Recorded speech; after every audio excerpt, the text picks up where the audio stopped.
because of what's happened to you, and you saying and looking around going, there's no help and support for men like me. You've done something about it. Can you tell me a little bit about that?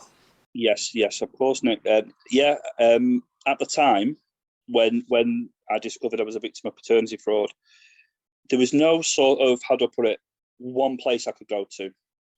There were solicitors that had experience with it. There was nothing that I could find based in Britain anyway about this. So I thought, well, I'm going to have to do something myself so that in the future, other men are not going to have the struggle that I had to go through, the legal issues that I had to go through. And also, and this is the bit that I'm really, really want to get to be, is the emotional support. And I didn't have access to other men.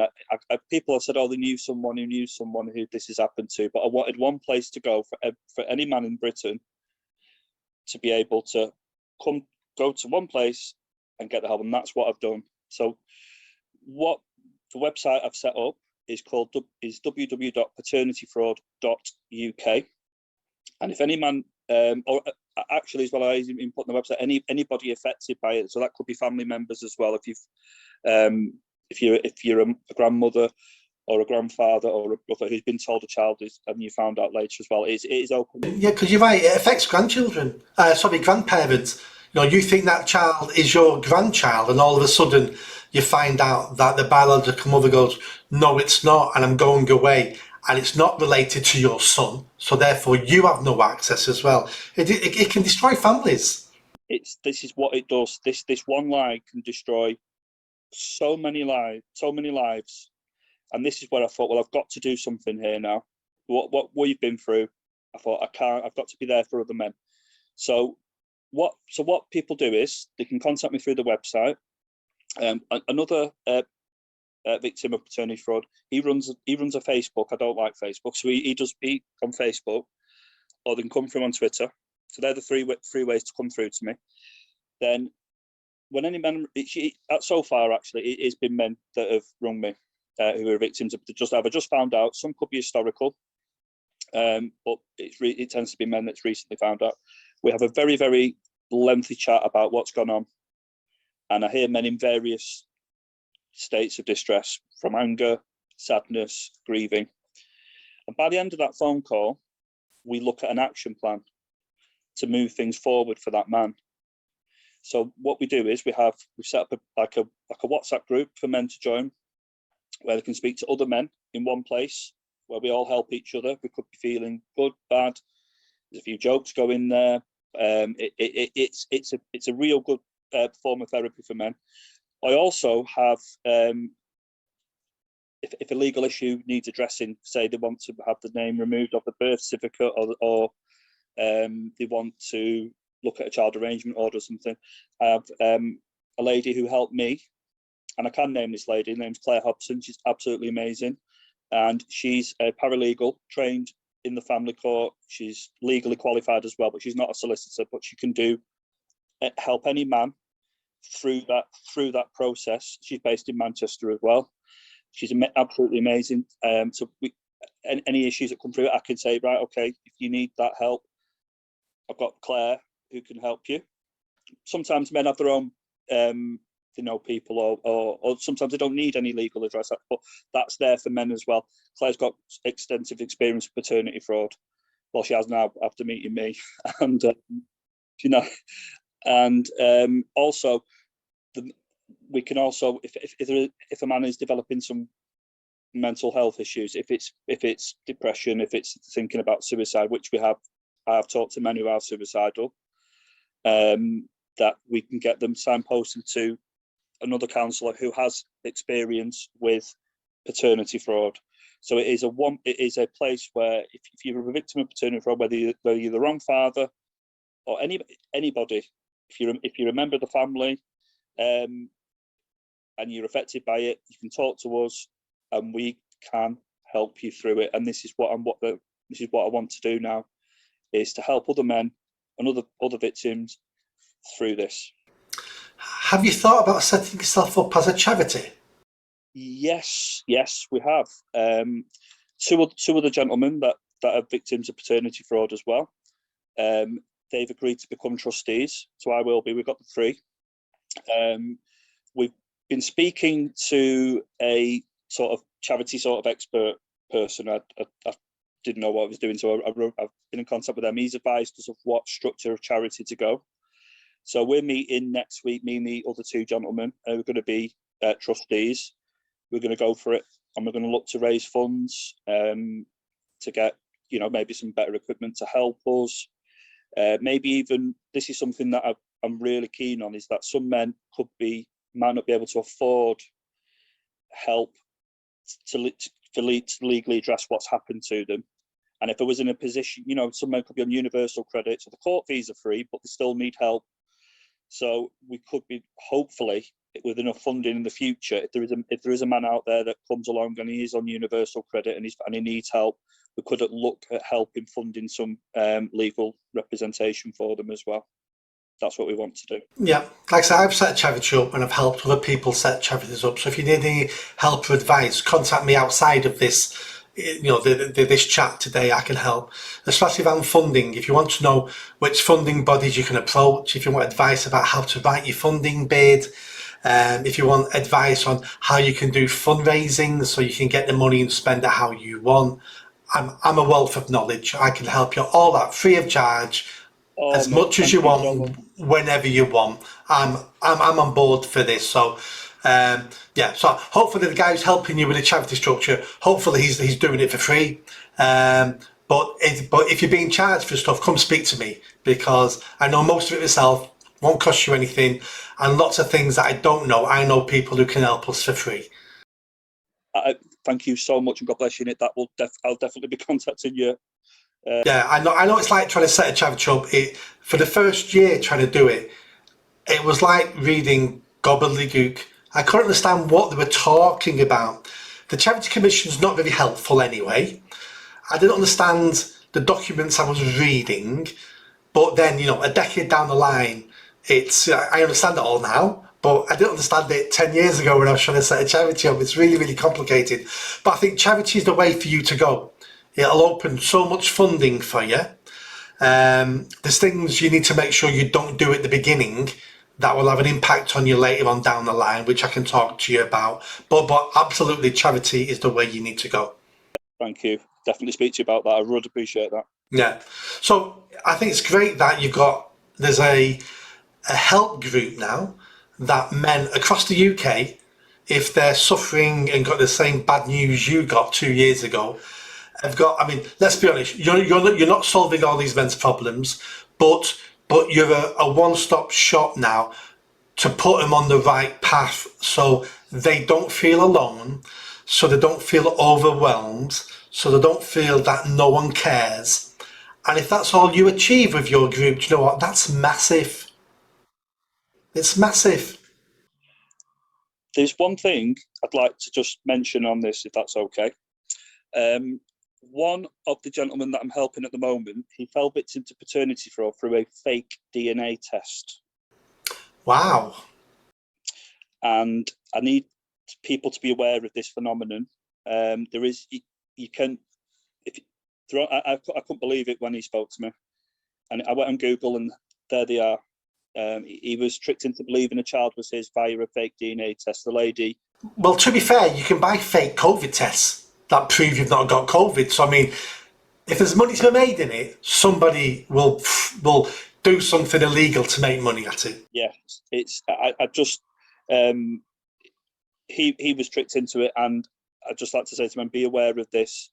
This is happening at the moment. And this is something he is going to be bringing up with the relevant authorities and what have you. But please be aware that this is happening. That there is fake DNA tests. When these paternity fraudsters are doing this, where they're convincing men that they're a father of the child, and they produced a fake DNA test, and then he found out much later.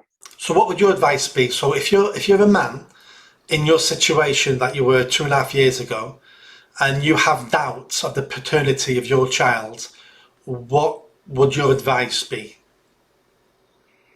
Would it be ignore it because of what you've gone through? As in, you must have days sometimes where you think, I'd rather have never known and just got on with my life, you know. And there's other days you must go, well, no, the truth's the truth, and I'd always rather have the truth. So, what would be your advice to that man who sat there listening to this, going, I've heard the rumours about my wife. I can't see myself and my family in my child's face, which is quite common. Just because you can't see yourself in a child doesn't mean that child's yours. But if you've got those doubts, what would you advise? I've everything you've just mentioned there, especially where I thought I wish I'd never done it. I thought that, but this is such a fundamental part of your identity and your life that I believe that you need to know the truth. The child needs to know the truth. You need to know the truth. I would say to men, do the test, find out the truth, and preferably, and I can't stress this enough, when the child's young as possible. How do they do the test?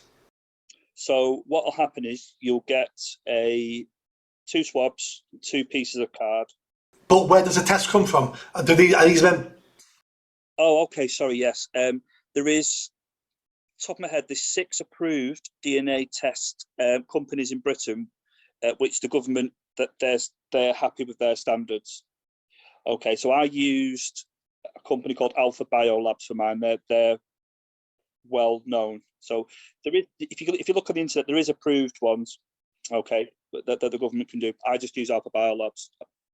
That's just for your information. Then they do what's called an at-home test. So as long as you're on the birth certificate and you've got parental rights, you can do a test without the mother knowing. You've got the legal rights. She doesn't need to know. I did it without her knowing. Maybe that's right, maybe that's wrong, but I think I did the right thing. I don't think it's right or wrong. I just think it's your right to do it. My rights, and yeah, I have come under. Not everybody. The odd person did criticise me for doing it in secret. I don't care. I had to find out the truth. She'd already told me on a few occasions that I'm the father, so she's not going to just suddenly admit it if I asked her again. I just thought, no, I needed to find out. Yeah, and then it's quite straightforward. You get 2 swabs, 2 pieces of the card. You both put your names on it, and it turns the card. It goes from pink to white. Send it off, and that's it. And I hope anyone doing it comes back the result you want. And how much are those tests approximately? So an at-home test, mine cost £99. Right, £100. £99. It's called a peace of mind test. Another thing to note about that, if you do go down that line, is that an at-home test does not have any weight in law, so it can't be used as evidence. If it did proceed to a court, another one would have to be done, a court-approved test. Of course, because you could have faked that. You could have, yeah. So the chain of evidence isn't there for that to be admissible in court. Yeah, absolutely. But you're not doing it for court. You're doing it for your own peace of mind.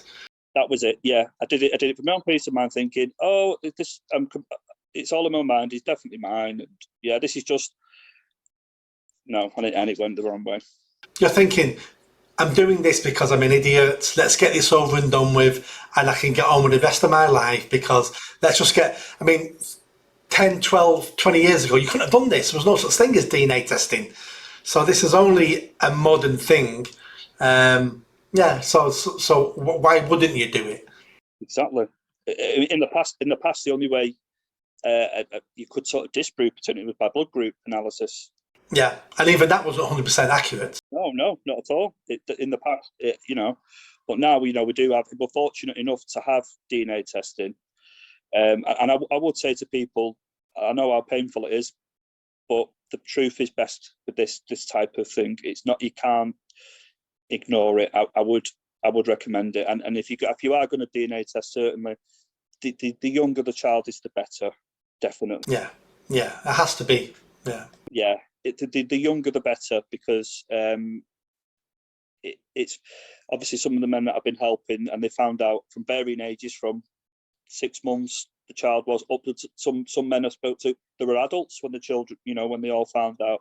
And certainly from speaking to all them, I'm of the opinion it's much better to do it when child is young, very young, baby.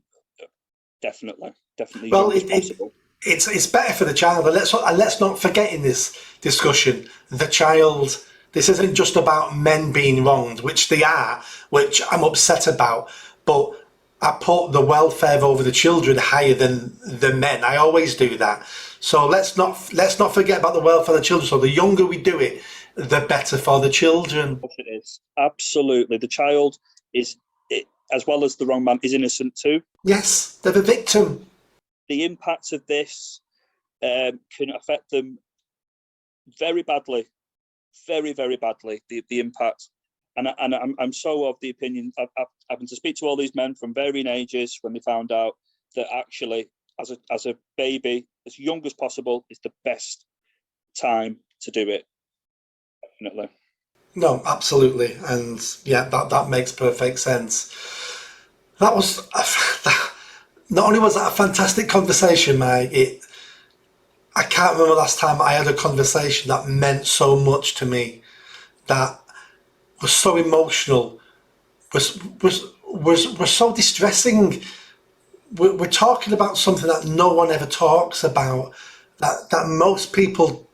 I mean, I've always known this could happen, of course, but it was only until I was writing this book that I'm telling you about that I realised the scale of it. And we just need to talk about it. Like all problems, the more you talk about it, the better chance we've got of dealing with it. Exactly, and I would go further, Nick, and say this is probably the biggest taboo that still exists. This paternity fraud. It's a massive taboo subject, and hopefully by me speaking to you and you doing the interviews, you talk in your book, the organisation that me and the other gentlemen are going to be, the charity we're going to be setting up, we need to get this out there. It's not acceptable. It hurts people, and it's also, like I said, the uncomfortable truth is the child at most will have to live with the consequences with this. This is it. It's hurting you. I'd say to any woman thinking of doing this, you're hurting your child the most here. Yeah, and I think that's the point where we end this conversation, because that you've nailed, you've hit the nail on the head there. This hurts children the most. So forget about the men. It hurts your child the most. So let's make sure we can reduce this and stop this going forward. So for anybody who wants to contact Mike or contact Paternity Fraud UK, have a look at the description, all these details and the website, everything will be in there. So feel free to reach out to Mike at any point. I'm sure he'll be grateful and welcome him as he has with this interview. And thanks, Mike. This is not an easy conversation to have. It's really upsetting for you, but you're doing the right thing.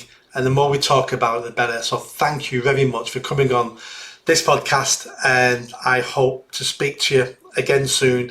And we'll talk outside of this about setting up a charity, the charity structure and stuff like that. Yes, please. Thank you. It was an absolute honour. Thank you, Nick. You're welcome. Speak to you soon. Bye-bye. Bye-bye.